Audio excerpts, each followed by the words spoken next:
Hi everyone, welcome to chem classes. आज की video में हम देखेंगे variation of conductance, conductivity, molar conductivity and equivalent conductivity with dilution. कि डाइल्यूशन के साथ जब हम, डाइल्यूशन का मतलब क्या होता है कि एक सॉल्यूशन है, उसमें सोल्यूट है, सोलवेंट है, तो कंसनट्रेटेड होता है, मतलब कि जिसमें सोल्यूट ज़्यादा अमाउंट में प्रेजेंट है। मान लो कि आप शिकंजी बनाने जा रहे हो, नमक, तो पानी में आपने नमक ऐड किया, शुगर ऐड किया, आपने चख के देखा कि उसमें नमक ज़्यादा हो गया, तो आप क्या करते हो, ऊपर से उसमें और वाटर ऐड कर देते हो। तो डाइल्यूशन का मतलब यही होता है कि सोलवेंट और ज़्यादा ऊपर से उसमें ऐड कर देना। तो जब भी किसी भी इलेक्ट्रोलाइट का हम डाइल्यूशन करते हैं, यानी उसमें सोलवेंट ज़्यादा ऐड करते हैं, तो कंडक्टेंस, कंडक्टिविटी और मोलर कंडक्टिविटी, इक्विवेलेंट कंडक्टिविटी, इन सब में क्या क्या चेंज आता है आज हम ये देखेंगे। तो एक बार लिख लेते हैं कि डाइल्यूशन के साथ क्या चेंज आता है, फिर उनको समझने की कोशिश करते हैं। तो विद डाइल्यूशन, डाइल्यूशन के साथ क्या होता है, जो कंडक्टेंस होती है, कंडक्टेंस हमारी इंक्रीज होती है। डाइल्यूशन के साथ कंडक्टेंस इंक्रीज होती है। कंडक्टिविटी, यानी जिसको हम स्पेसिफिक कंडक्टिविटी भी बोलते हैं या सिंपल कंडक्टिविटी, तो कंडक्टिविटी है वो डिक्रीज होती है, कंडक्टिविटी हमारी डिक्रीज होती है। और मोलर कंडक्टिविटी और इक्विवेलेंट कंडक्टिविटी, मोलर कंडक्टिविटी और इक्विवेलेंट कंडक्टिविटी, ये दोनों ही इंक्रीज होती है विद डाइल्यूशन, ये दोनों ही इंक्रीज होती है, डाइल्यूशन करने से इंक्रीज होती है। तो हमने क्या देखा कि डाइल्यूशन के साथ conductance, molar conductivity, equivalent conductivity, ये सब इंक्रीज हो रही है, बट कंडक्टिविटी, जिसको हम स्पेसिफिक कंडक्टिविटी भी बोलते हैं, ये डिक्रीज होती है।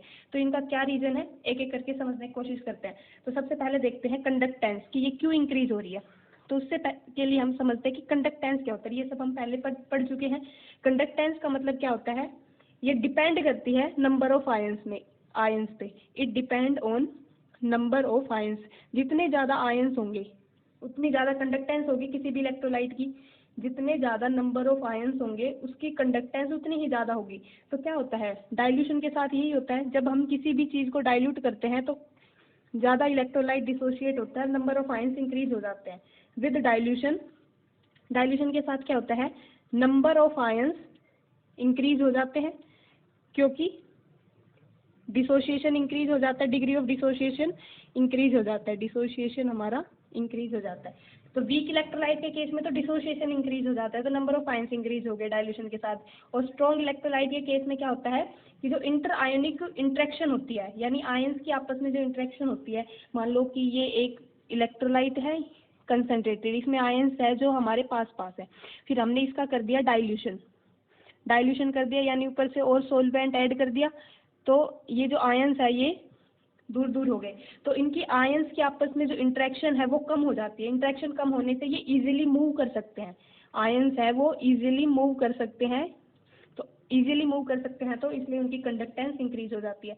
तो स्ट्रॉन्ग इलेक्ट्रोलाइट के केस में क्या होता है कि कंडक्टेंस इंक्रीज होती है डाइल्यूशन के साथ, क्योंकि इंटर आयोनिक इंट्रैक्शन कम हो जाती है और आयन हमारा इजीली मूव कर सकता है। और डाइल्यूशन, वीक इलेक्ट्रोलाइट के केस में डाइल्यूशन के साथ डिसोशिएशन इंक्रीज होता है, नंबर ऑफ आयंस इंक्रीज हो जाते हैं, इसलिए नंबर ऑफ आयन इंक्रीज होते ही कंडक्टेंस इंक्रीज हो जाता है। तो ये तो हो गई हमारी कंडक्टेंस की बात की है, डाइल्यूशन के साथ इंक्रीज क्यों होती है। अब करते हैं कंडक्टिविटी, कंडक्टिविटी क्यों डिक्रीज होती है डाइल्यूशन के साथ। तो इसके लिए हमें देखते हैं कि कंडक्टिविटी होता क्या है। इसी का नाम स्पेसिफिक कंडक्टिविटी भी है, बट हम पूरे चैप्टर में इसको कंडक्टिविटी ही लेके चलेंगे। कंडक्टिविटी क्या होता है, हम इससे जस्ट प्रीवियस वीडियो है उसमें हम देख चुके हैं। ये होता है conductance of ions present in 1 centimetre cube, यानी इसको हम 1 मिलीलीटर भी बोलते हैं, 1 मिलीलीटर ऑफ सॉल्यूशन, सॉल्यूशन के 1 सेंटीमीटर क्यूब में कितने आयंस प्रेजेंट है, उनकी जो कंडक्टेंस होगी उसको कंडक्टिविटी बोलते हैं। तो डाइल्यूशन के साथ क्या होता है, विद डाइल्यूशन, डाइल्यूट करते हैं तो क्या होता है, number of ions, number of ions पर सेंटीमीटर क्यूब, पर सेंटीमीटर क्यूब या फिर पर ml क्या होते हैं, डिक्रीज हो जाते हैं। जैसे डाइल्यूशन करेंगे तो 1 सेंटीमीटर क्यूब में जो आयंस होंगे वो डिक्रीज हो जाएंगे, डिक्रीज हो जाएंगे तो क्या होगा, ये चीज़ डिक्रीज होते ही कंडक्टेंस, जो हमारी कंडक्टिविटी है वो डिक्रीज हो जाती है। मान लो हम ये 1 सेंटीमीटर क्यूब की एक वॉल्यूम कंसीडर कर लेते हैं, ये क्यूब है, जिसकी लेंथ ब्रेथ हाइट सब कुछ 1 सेंटीमीटर है, तो इसकी जो वॉल्यूम होगी वो 1 सेंटीमीटर क्यूब होगी। तो जब ये डाइल्यूट था, सॉरी जब ये कंसेंट्रेटेड था, तो इसमें जो आयंस थे वो बहुत ज़्यादा प्रेजेंट थे इस सेंटीमीटर क्यूब में, तो उनकी कंडक्टेंस बहुत ज़्यादा थी। लेकिन जैसे ही हमने इसमें डाइल्यूशन किया तो क्या होगा, नंबर ऑफ आयंस इतने एरिया में, इस 1 सेंटीमीटर क्यूब के एरिया में नंबर ऑफ आयंस हमारे डिक्रीज हो जाएंगे। नंबर ऑफ आयंस डिक्रीज हो जाएंगे तो उनकी कंडक्टेंस डिक्रीज हो जाएगी, यानी कंडक्टेंस ऑफ आयंस पर सेंटीमीटर क्यूब डिक्रीज हो जाएगी, तो उसकी वजह से कंडक्टिविटी डिक्रीज हो जाती है। तो कंडक्टेंस इंक्रीज होती है डाइल्यूशन के साथ और कंडक्टिविटी डिक्रीज हो जाती है। ये है उसका रीजन, क्योंकि कंडक्टिविटी में हम 1 सेंटीमीटर क्यूब में कितने आयंस प्रेजेंट है वो देखते हैं। तो ये तो हो गया कंडक्टेंस कंडक्टिविटी। अब देखते हैं मोलर कंडक्टिविटी और इक्विवेलेंट कंडक्टिविटी, वो क्यों इंक्रीज होती है, उनका क्या रीजन है। देखो दोनों एक साथ ही देख लेते हैं क्योंकि दोनों का रीजन सेम है, मोलर और इक्विवेलेंट कंडक्टिविटी। इनमें क्या होता है, मोलर कंडक्टिविटी का फॉर्मूला क्या लिखते हैं हम, कप्पा, कप्पा यानी कंडक्टिविटी, इसको कप्पा से डिनोट करते हैं, इनटू वी वॉल्यूम। वॉल्यूम क्या है, ये वो वॉल्यूम है, volume of solution containing 1 mole of electrolyte, जिसमें 1 मोल इलेक्ट्रोलाइट प्रेजेंट है वो वॉल्यूम। और इक्विवेलेंट कंडक्टिविटी लैम्डा इक्विवेलेंट से रिप्रेजेंट करते हैं, ये होता है कप्पा इंटू वी। ये कौन सी वॉल्यूम है, ये वो वॉल्यूम है सॉल्यूशन की which contain 1 gram equivalent of electrolyte.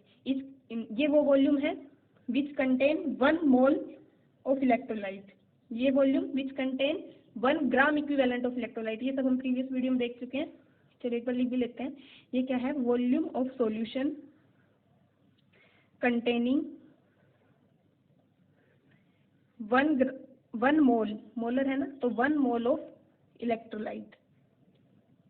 इतनी वॉल्यूम जिसमें 1 मोल इलेक्ट्रोलाइट प्रेजेंट है वो वॉल्यूम है। यहाँ पे ये वो वॉल्यूम है जिसमें 1 ग्राम इक्विवेलेंट प्रेजेंट है। Volume of solution containing 1 gram equivalent of electrolyte. तो देखो क्या होता है, जैसे ही हम डाइल्यूशन करते हैं तो हमने अभी देखा जो कप्पा है वो तो डिक्रीज होता है, कंडक्टिविटी तो डिक्रीज होती है डाइल्यूशन के साथ, लेकिन जो वॉल्यूम है वो इंक्रीज हो जाती है। वो वॉल्यूम जिसमें 1 मोल इलेक्ट्रोलाइट प्रेजेंट है वो इंक्रीज हो जाती है। जैसे ही डाइल्यूशन करते हैं तो वॉल्यूम हमारी इंक्रीज होगी ऑब्वियसली, और इस केस में भी जो वॉल्यूम है जिसमें 1 gram equivalent of electrolyte present है वो भी इंक्रीज हो जाती है। यानी क्या होता है, कप्पा डिक्रीज हो रही है, वॉल्यूम हमारी इंक्रीज होती है। तो ओवरऑल क्या होता है, इसमें जो इंक्रीज इन वॉल्यूम है वो ज्यादा होता है as compare to decrease in conductivity. Dilution करने से इंक्रीज इन वॉल्यूम ज्यादा होता है as compare to decrease in conductivity.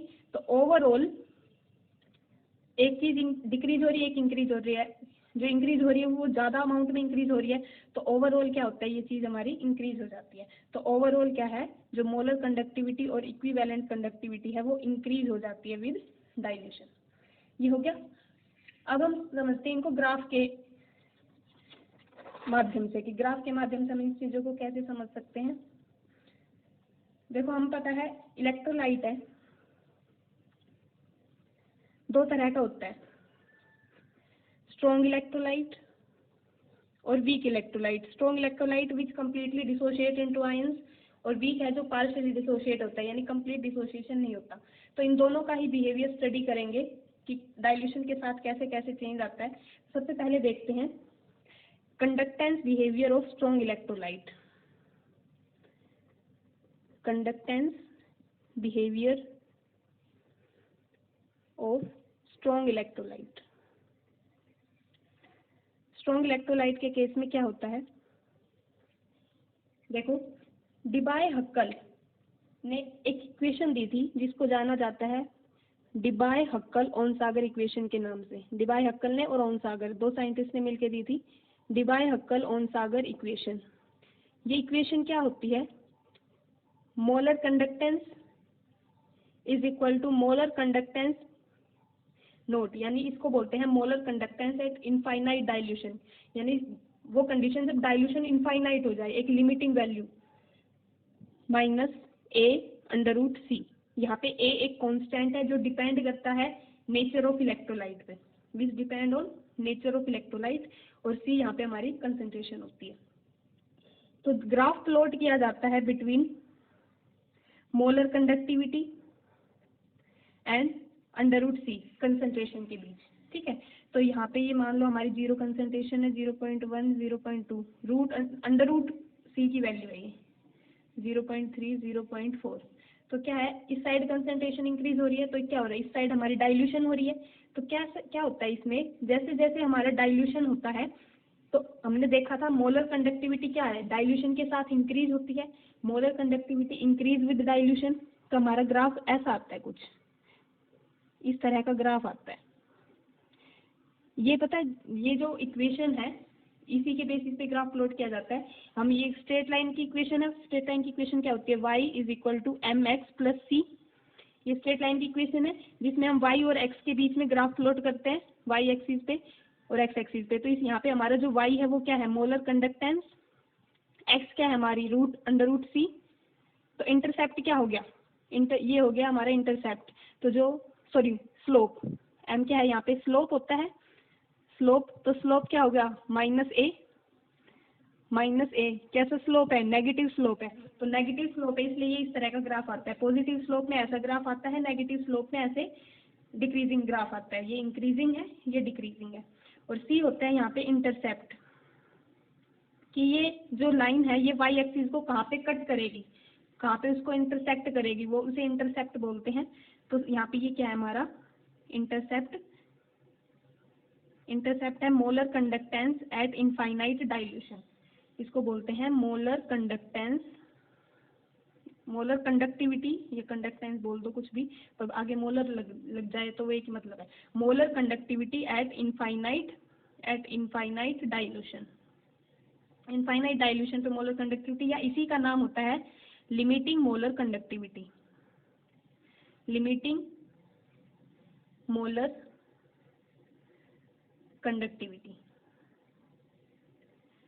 जो ए है वो हम देख चुके हैं। ये डिपेंड करता है टाइप ऑफ इलेक्ट्रोलाइट पे, कि इलेक्ट्रोलाइट किस तरह है, उसके नेचर पे डिपेंड करता है। ये हमारा ग्राफ होता है। तो हम इसके बीच में जब ग्राफ प्लॉट करते हैं, तो मान लो ये हमारा कोई स्ट्रॉन्ग इलेक्ट्रोलाइट है, मान लेते हैं कि ये कोई भी एसिड है, HCl है, सल्फ्यूरिक एसिड है, जो स्ट्रॉन्ग एसिड्स होते हैं, या कोई सॉल्ट है, KCl, NaCl। तो इनका ग्राफ है वो इस तरह से आता है। तो ये जो ग्राफ है, ये जो इक्वेशन है, ये it holds good at higher dilution. जब डाइल्यूशन ज्यादा होता है, इधर डाइल्यूशन है तो ज्यादा डाइल्यूशन होता है, तब ये बिल्कुल लीनियर होता है। लेकिन जब कम डाइल्यूशन है, यानी कंसंट्रेटेड करते जाते हैं सॉल्यूशन को, तो ये आना तो इस तरह का चाहिए स्ट्रेट लाइन ग्राफ, लेकिन ये इससे थोड़ा सा डेविएट हो जाता है इस तरह से। तो ऐसा ग्राफ आता है। तो ये ओबे करता है, यानी ये इक्वेशन होल्ड करती है जब ये हम मतलब डाइल्यूशन की बात करते हैं, कि ज्यादा डाइल्यूट करते जाते हैं, तो वहां पे ये इक्वेशन ज्यादा होल्ड करती है। तो इसी को जब हम एक्स्ट्रा प्लॉट कर दे, एक्सपेरिमेंटली तो हम कर सकते हैं यहाँ तक, लेकिन यहाँ इसको जैसे ही एक्स्ट्रा प्लॉट कर दे तो ये एक इक्वेशन पे कट कर जाएगी। यहाँ पे क्या है, कंसंट्रेशन हमारी जीरो है। कंसंट्रेशन जहाँ जीरो है उसी चीज को बोलते हैं इनफाइनाइट डाइल्यूशन, कि यहाँ पे हम इतना डाइल्यूट कर चुके हैं कि एक लिमिटिंग वैल्यू तक पहुंच चुके हैं, कि इससे ज्यादा डाइल्यूट नहीं हो सकता। तो इसको बोलते हैं मोलर कंडक्टेंस। यहाँ पे जो इसकी वैल्यू होगी, मोलर कंडक्टेंस की जो वैल्यू होगी वो मैक्सिमम होगी। इसको बोलते हैं molar conductance at infinite dilution. कहीं पे इसको ऐसे रिप्रेजेंट करते हैं, कहीं पे इसको ऐसे भी रिप्रेजेंट करते हैं, molar conductance at infinite dilution. तो ये हो गया। इसका क्या मतलब, हम तो क्या देख लिए इसमें कि स्ट्रॉन्ग इलेक्ट्रोलाइट के केस में हमारी कंडक्टेंस, मोलर कंडक्टिविटी है वो इंक्रीज करती है, बट ये धीरे धीरे इंक्रीज करती है। इसमें जो इंक्रीज है वो धीरे धीरे आता है। क्यों? क्योंकि जो स्ट्रॉन्ग इलेक्ट्रोलाइट के केस में क्या है, कंडक्टेंस इंक्रीज होती है due to decrease in inter ionic repulsion, interaction बोलेंगे यहाँ पे,